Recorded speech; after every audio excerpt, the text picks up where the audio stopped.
Et donc, la dispensation d'Adam en Éden est une autre période, c'est un autre âge, c'est une période à étudier de manière purement prophétique. Et j'aimerais chuter sur cette question-là avec cette précision. Paul dit dans 1 Corinthiens 14, « En quoi vous serais-je utile si je viens à vous sans vous parler par doctrine, par connaissance, par révélation et par prophétie. » Les 4 langages de Dieu dans la Bible. C'est très important pour tout lecteur, pour tout étudiant des Écritures, de comprendre que la Bible n'est pas que le livre de la doctrine. D'ailleurs, la doctrine vient après. Justement. La Bible, c'est le livre des 4 langages de Dieu, mais 4 langages qui, en réalité, ne représentent que 2 langages, parce qu'un corps n'a que 2 parties, la gauche et la droite. Yes. Maintenant, la gauche et la droite, si on doit les démembrer, on peut parler du bras gauche, du bras droit, de la jambe gauche et de la jambe droite, ça fait 4. C'est pour dire simplement que, en termes de 2 parties d'un corps, en termes de la gauche et de la droite, la Bible n'a que 2 langages, le langage doctrinal et le langage prophétique. Amen. Parce que la révélation relève du langage prophétique. La connaissance relève du langage doctrinal. D'accord? Et maintenant, quand nous étudions Genèse, chapitre 1er, nous devons savoir que nous sommes, chapitre 1er, chapitre 2, chapitre 3, nous devons savoir que nous sommes en train d'étudier des faits purement prophétiques, écrits par un prophète. Donc, quand on lit un prophète, quand on lit la parole prophétique, il y a un besoin d'interprétation. La parole doctrinale ne souffre pas souvent des problèmes d'interprétation. C'est vrai qu'il y a des points de doctrine qui ont besoin d'être expliqués, d'accord? Mais la doctrine, généralement, ce sont les normes qui ont été posées par les apôtres pour être observées en tant que telles. Mais la parole prophétique, ce sont des mystères de Dieu qui ont besoin d'une intelligence prophétique pour être interprétées et comprises. Et c'est ça, Genèse 1, Genèse 2 et Genèse 3. Et donc, ce n'est qu'après avoir compris ces 3 chapitres que maintenant, Genèse 4, Genèse 5 ouvre le temps qu'on appelle l'âge des patriarches.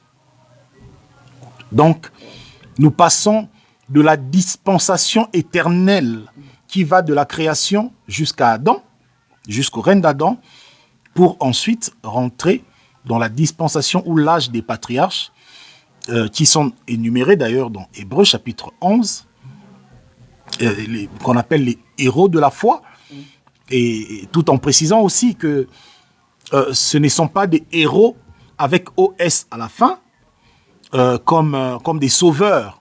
Non, ce ne sont pas des héros comme sauveurs, mais ce sont des héros avec AUT à la fin, qui signifie simplement des précurseurs, des hommes qui ont préfiguré, des hommes qui sont venus avant pour annoncer la croix du Mashiach, la révélation de Christ. Et donc c'est cette période qui commence d'Abel jusqu'à Joseph. Là, je ne parle pas des patriarches d'Israël, mais je parle des patriarches de la foi. C'est 2 notions différentes. La lignée patriarcale d'Israël remonte à Abraham, Isaac, Jacob en français, Joseph, Jacob, ses 12 fils, évidemment, et tout ça, et allez, tous les autres qui sont venus après, les juges, les prophètes, David, donc tous ces gens qui ont joué un rôle important dans l'histoire du peuple d'Israël sont considérés comme des patriarches en termes du sang. Ça veut dire en termes de l'histoire biologique, physique et prophétique du peuple d'Israël. D'accord? Par contre, il y a des patriarches de la foi. Ça veut dire des hommes qui ont marché avec Dieu avant la loi de Moïse. Ok. Et donc c'est comme ça que Hébreux chapitre 7 énumère cette liste-là en commençant par Abel. Ensuite, il va chez Enoch. Et ensuite, il cite Noé. Mais on peut étendre cette liste-là des patriarches de la foi en insérant des personnes comme des personnages comme Seth, comme Enoch, fils de Seth, parce que lorsque Seth est né, Ève dit que Dieu m'a donné un fils à la place d'Abel. Donc ça veut dire que Seth était la continuité de la lignée prophétique d'Abel. Wow. D'accord? Et au temps de Seth qui engendra Enoch, la Bible dit c'est pendant la période de la naissance d'Enoch qu'on commença à invoquer le nom de l'Éternel. Donc la révélation de Christ a commencé à se répandre pendant cette période-là à travers ces personnages-là. Et donc, d'Abel jusqu'à Joseph, qui est le dernier patriarche d'Israël, ou plutôt le dernier patriarche de la foi avant l'entrée de la Torah, avant la venue de la loi de Moïse, la Torah en tant que 613 lois de Moïse. Donc, cette période-là, c'est aussi un âge à étudier à part. D'accord. Donc, il faut comprendre quelles sont les réalités prophétiques dans lesquelles ou autour desquelles la vie des patriarches, des héros de la foi s'est articulée. Ouais. Ouais. D'accord. Parce que c'est une période où nous avons à la fois la préfiguration et de la loi et de la grâce. Wow. Oui. Wow. Wow. Voilà pourquoi, quand vous regardez la vie d'Abraham, vous allez retrouver certaines pratiques qui vont être reprises plus tard dans la loi de Moïse, dans les 613 lois de Moïse. Les autels, les sacrifices des animaux, la circoncision, la dîme, toutes ces pratiques que l'on retrouve dans la loi de Moïse, on les voit tirer leurs racines dans la coutume des patriarches. Mais toujours pendant le vécu des patriarches, nous avons aussi l'ombre de Christ. Les sacrifices des animaux, qui symbolisent justement la rédemption par l'effusion du sang de l'agneau, l'apparition de Melchisédek, qui donne à Abraham le pain et le vin, qui symbolise l'œuvre de la croix. Voilà pourquoi, à l'aube de sa mort, Yehoshua réunit ses disciples et leur donne le pain et le vin en précisant que ceci est mon corps et mon sang. Voilà pourquoi il dit aux Juifs que votre père Abraham a vu mon jour et il a tressailli de joie. Vous voyez ça? Donc, tout ça, c'est la période patriarcale qu'il faut étudier en tant que dispensation à part entière. Mais au sein de la dispensation de la première alliance. Donc, la première alliance est une dispensation globale, mais dont l'étude nécessite d'être détaillée et de prendre chaque époque, chaque âge avec ses réalités prophétiques propres, ses réalités prophétiques spécifiques. Voilà, je crois que nous allons nous arrêter là pour aujourd'hui. Je sais qu'il y a encore beaucoup de questions. Oui, j'ai une question du messager d'ailleurs. Oui. Et j'aimerais vraiment savoir quel est l'intérêt à lire et à étudier l'Ancien Testament dans notre temps. Très bien. L'intérêt de l'étude de l'Ancien Testament, d'ailleurs, avant de répondre à la question de l'intérêt, il y a quelques années, je pense, c'était vers 2017, je tenais une formation biblique sur l'Ancienne Alliance, notamment sur la Torah de Moïse, le sacerdoce lévitique et tout ça. Et il y a une sœur qui m'a vu à la fin pour me dire, elle dit, waouh, j'ai jamais vu cette beauté dans l'Ancien Testament. Ça m'ennuyait d'étudier, de lire l'Ancien Testament, parce que ça ne tournait qu'autour des généalogies, les noms des gens et tout ça à la fin, c'était ennuyeux. Elle dit, je ne comprenais pas trop pourquoi il fallait lire des choses qui sont déjà passées. Au fait, c'est un problème d'enseignement. Amen. L'Ancien Testament a tellement été mal enseigné qu'à la fin, on a plus présenté ça vraiment comme un livre qui parle des histoires anciennes d'un peuple juif. Pourtant, l'intérêt doctrinal et prophétique d'étudier l'Ancien Testament, c'est que l'Ancien Testament, c'est la racine même de l'Évangile. Amen. Amen. Amen. Amen. Je suis dans Luc 24, 44 à 45. Est-ce que la sœur Cynthia peut nous prendre ça? Luc 24, le verset 44 à 45. Luc 24, 44 à 45. 44 à 45. Oui. Puis il leur dit, ce sont ici les discours que je vous tenais quand j'étais encore avec vous. Qu'il fallait que toutes les choses qui sont écrites de moi dans la loi de Moïse et dans les prophètes et dans les psaumes fussent accomplies. Alors il leur ouvrit l'esprit pour entendre les Écritures. Dans d'autres versions, on dit, alors il leur ouvrit l'esprit afin qu'ils comprissent les Écritures. Écoutez, le Seigneur dit, il fallait que s'accomplisse tout ce qui est écrit de moi. Tu peux déjà prendre Romains chapitre 1er. Tout ce qui est écrit de moi dans la loi de Moïse, dans les prophètes, dans les psaumes. En d'autres termes, dans la Torah, dans les Nevi'im, dans les Ketuvim, donc dans le Tanar. Amen. Christ dit que dans le Tanar, il s'agit de moi, il s'agit de lui.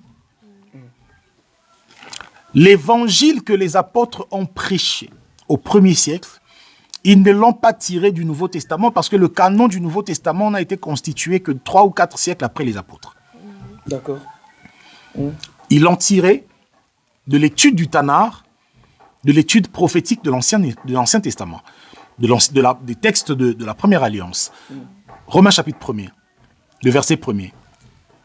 Paul, serviteur de Jésus-Christ, appelé à être apôtre, mis à part pour annoncer l'évangile de Dieu. Lequel il avait auparavant promis par ses prophètes dans les Saintes Écritures. L'évangile de Dieu a été promis auparavant par les prophètes dans les Saintes Écritures. Vous voyez ça? Vas-y, continue. Touchant son fils, qui est né de la famille de David selon la chair. Ok, tu peux même t'arrêter là. Donc, l'évangile qui touche ou qui concerne Christ est une promesse annoncée prophétiquement dans l'Ancienne Alliance, prophétiquement dans les textes du Tanar. Wow. Donc, comprendre la démarche prophétique du Tanar, de la Torah, des Nevi'im et des Ketuvim, c'est comprendre l'évangile de Christ, c'est comprendre la révélation de Christ. Amen. Donc voilà l'intérêt de l'étude de l'Ancien Testament que nous allons faire. Et je salue par ici mes étudiants de Talmud School, avec qui nous sommes en train de plus en plus de développer ces choses-là. Voilà, je crois que on va... Il y a une question, messager. On a parlé de la Bible et tous les contours. Et vous êtes en train de répéter le mot étudier. Étudier la Bible, étudier l'Ancien Testament. Oui. Alors, c'est quoi étudier? Comment nous devons étudier la parole? Parce Très bien. qu'il y a lire et étudier. Oui. Alors, vous savez, la lecture, c'est pour les enfants. Je suis dans le langage spirituel. Hein. La lecture, c'est pour les enfants. L'étude, c'est pour ceux qui ont les dents, les adultes. Ouais. Le Seigneur Yahushua dit, dans Matthieu 28, 19 à 20, « Allez, faites de toutes les nations des disciples. » Le mot « disciple » ne signifie pas « croyant », non. Okay. Non. Wow. Wow. Parce qu'aujourd'hui, on gravite autour du concept croyant. Je suis chrétien, je suis croyant. Ouais. Pour dire simplement que j'appartiens à une église. Oui. Le Seigneur dit, faites des disciples. Le mot disciple vient du terme hébreu talmid. T-A-L-M-I-Y-D. Et talmid signifie littéralement élève, étudiant et savant ou connaisseur. Donc, Christ dit aux apôtres d'aller et de former des étudiants et des connaisseurs. D'accord. Amen. Donc, le but de la foi en Christ, c'est de devenir étudiant des mystères de Christ. Yes. Jusqu'à avoir la maîtrise. C'est ça la dimension de connaisseur ou de savant. Et l'auteur de l'Épître aux Hébreux, au chapitre 5, le dit. Il dit, vous qui devriez être déjà des maîtres, mais vous êtes encore au lait. Wow. Or, pour devenir maître, il faut passer par l'étape de l'étude. C'est pour ça que j'ouvre une parenthèse ici pour dire que je plains l'état du christianisme actuel.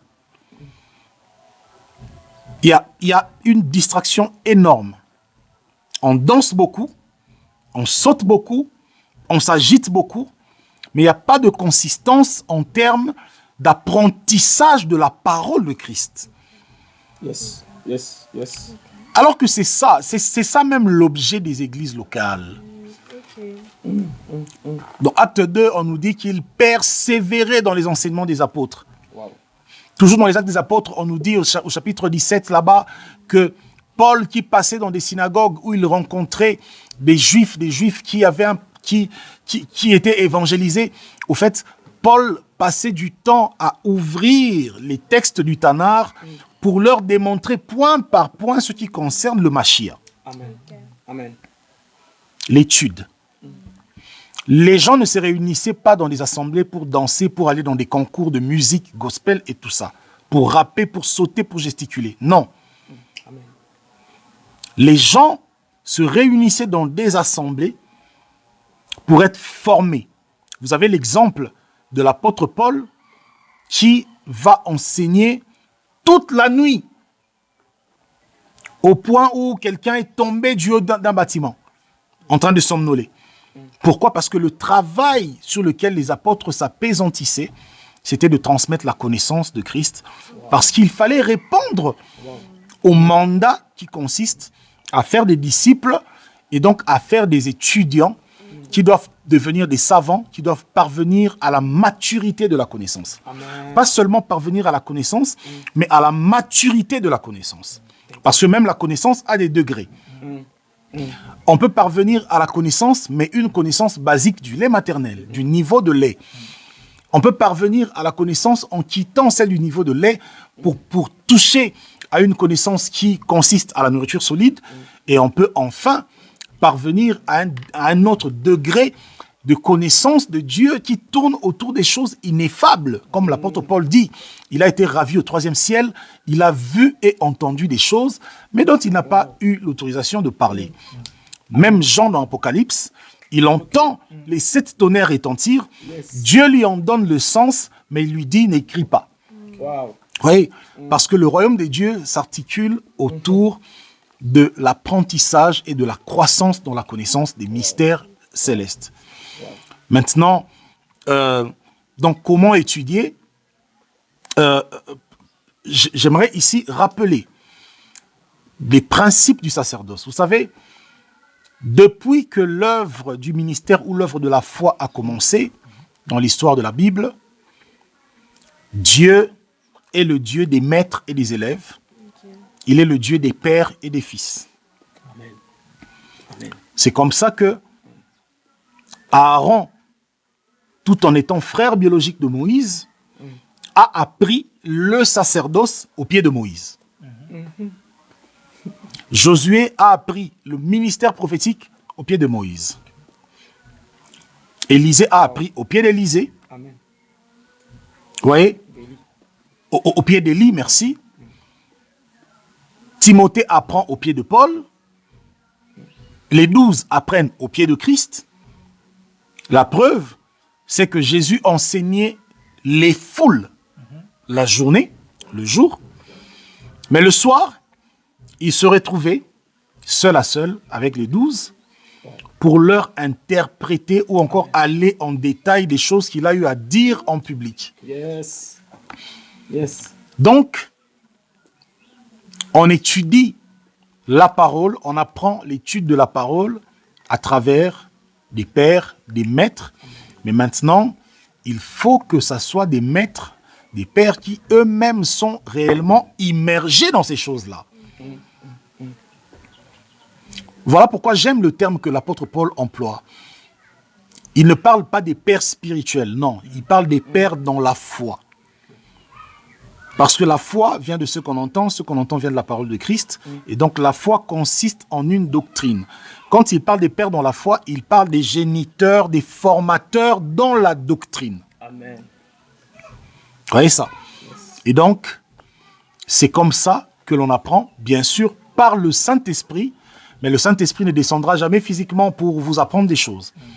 Donc, il passera par des hommes qu'il a équipés, en qui vous reconnaîtrez, vous identifierez ce dépôt-là, et pour simplement s'asseoir à leurs pieds et apprendre ces choses.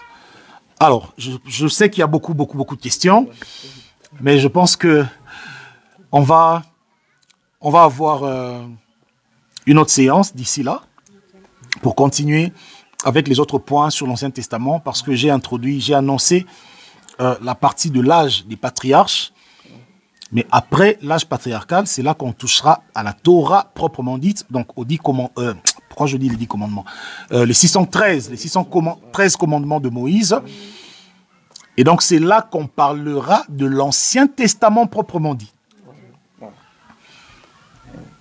Parce que, conformément à Hébreux chapitre 9, à partir du verset 14-15 là-bas, l'auteur de l'Épître aux Hébreux nous dit que la première alliance, ça veut dire l'Ancien Testament, a été inaugurée avec le sang de veau, le sang de taureau, par Moïse dans le Sinaï.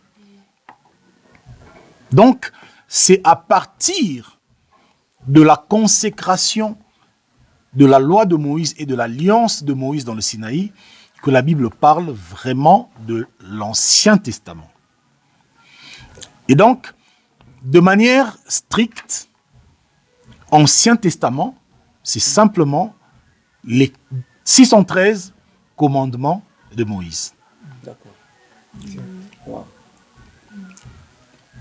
Et c'est ça, le testament qui a été aboli ou révolu selon Hébreux chapitre 7, du verset 12 au verset 18. Parce que si l'on mélange tous les textes du Tanakh et on appelle ça Ancien Testament, or l'Ancien Testament est passé, ça voudra dire que même les prophètes sont passés. D'accord. Ouais. Or, les prophètes ont annoncé des prophéties messianiques qui sont encore d'actualité. Daniel a parlé des prophéties messianiques, des prophéties des nations, notamment de la prophétie sur les temps des nations, la statue de Nebuchadnezzar, la prophétie sur les 70 semaines, qui sont des événements qui s'accomplissent encore dans les nations. Et d'autres même ne se sont pas encore accomplis. Donc les prophètes sont d'actualité. On ne peut pas les emprisonner dans l'Ancien Testament qui est passé. Wow. D'où l'intérêt de vraiment faire une distinction exacte de ces choses-là. Voilà un peu. D'accord, donc ça voudrait dire que ce qui est accompli, c'est que nous devons supprimer de l'Ancien Testament, l'Ancienne Alliance, c'est seulement les 613 commandements de Moïse. Effectivement, j'aime le terme supprimer parce que c'est une expression que beaucoup de pasteurs qui naviguent entre la loi de Moïse et la grâce ne supportent pas. Pourtant, c'est vraiment le terme qui est consacré dans Hébreux chapitre 7, du verset 17 au verset 18, là-bas, on dit qu'il y a abolition d'une ordonnance antérieure à cause de son impuissance et de son inutilité. C'est-à-dire que les ordonnances, les 613 ordonnances mosaïques, accomplies pleinement dans la justice du Mashiach, depuis sa naissance jusqu'à la croix, n'ont plus de raison d'être parce que Christ les a accomplis parfaitement. Voilà pourquoi à la croix, il dit « tout est accompli ». Vous voyez? Et donc, ces 613 ordonnances pleinement accomplies en Christ n'ont plus de raison d'être. Maintenant, quand nous lisons Moïse, nous le lisons non plus avec le voile du légalisme, mais nous le lisons plutôt dans sa portée prophétique, parce que Paul dit que la loi de Moïse, les 613 commandements, est un pédagogue qui conduit à Christ. Amen. Donc, il ne s'agit pas de supprimer dans le sens de déchirer ça de la Bible, mais il s'agit de supprimer dans le sens de ne plus observer les pratiques ou les préceptes de la loi, parce que Christ les a accomplis. Mais par contre, quand nous lisons ces préceptes-là, désormais, nous recevons la révélation des mystères de Christ crucifié. Amen. Voilà. Que Dieu vous bénisse, que Dieu bénisse ceux qui nous ont suivis. Amen, amen, amen.